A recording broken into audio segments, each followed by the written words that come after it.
kehidupan ini kita butuh penyelamatan di semua sektor, misalnya alam. Bagaimana agar ekosistem alam ini bisa berjalan dengan baik, artinya air, kemudian konservasi alam, budaya bisa berjalan dengan baik. Nah, jika itu belum terwujud, maka harus kita tuangkan dalam RTW agar ini yang kita bangun ke depan, rencana sampai 2043 ini masih up to date, tidak boleh tabrakan dengan kehendak alam semesta. Biar kemudian maka pertambangan yang lain-lain kita atur sedemikian rupa biar keren. Yang memang bukan wilayah tambang, yang memang tidak spek secara BJ dan secara kadar rumput misalnya pasir, tidak boleh dipaksakan, jangan sampai merusak lingkungan. Nanti kita bisa selamat hari ini, bisa kaya hari ini, anak cucu kita kelak kebagian ampasnya. Nah, itu loh yang saya tidak mau ya. Konsekuensi logis dari peraturan RT/RW. Lihatin aku apa berarti. Itu kan produk publik nanti bisa dilihat bersama-sama. Saya tidak berani menyebut merek hari ini, tapi prinsipnya begitu ya.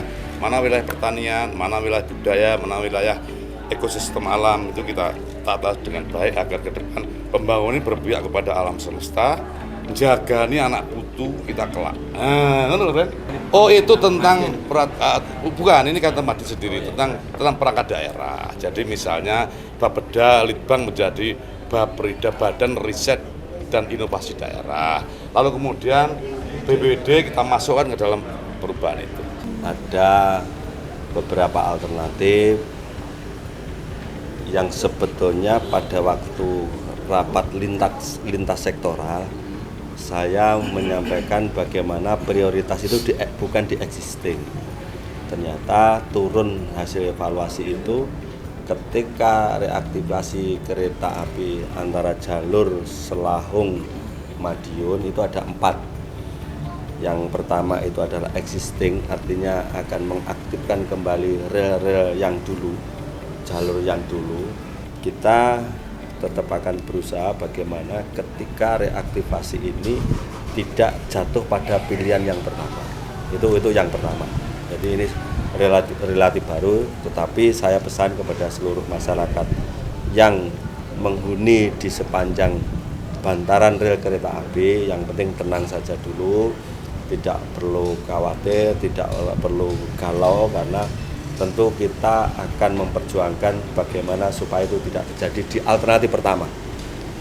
Karena apa? Ketika ini menjadi pilihan di alternatif pertama, ini akan mengorbankan bukan puluhan terkait dengan materialnya saja, tapi ratusan ribu atau setidak-tidaknya ribuan orang yang menggantungkan hidupnya sudah bertahun-tahun menempati dan membuka usaha di situ.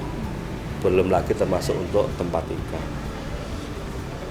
Yang kedua ada tambahan yang kemarin itu adalah kita membagi tempat TPST, tempat penampungan sampah sementara. Kemarin hanya ada beberapa kecamatan. Kemarin di Pansus setelah sinkronisasi kita sepakat menambah 1 lagi di wilayah kecamatan Sampung. Ini dalam rangka harapan kita ketika Monumen Riok ini nanti betul-betul berfungsi sebagai destinasi wisata kalau terjadi. Kalau enggak ya kita antisipasi aja. Zona tambang masuk di sana. Jadi di sana sudah. Jadi Raperda RT/RW ini ada satu terkait dengan Raperda LP2B. Di sana di dalamnya ada LSD. LSD itu adalah lahan sawah dilindungi. Ada lahan sawah yang berkelanjutan sebagai ini alhamdulillah sudah sinkron. Datanya ketika ini sudah sinkron. Nah, mudah-mudahan karena ini masih baru, tentu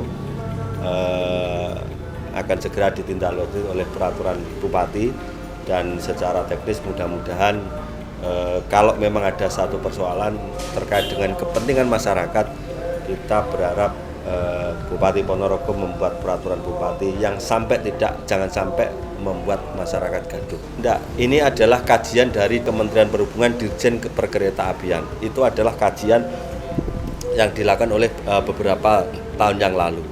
Nah, ini menjadi bahan persetujuan substansi terkait dengan peraturan daerah RT/RW 2023-2043.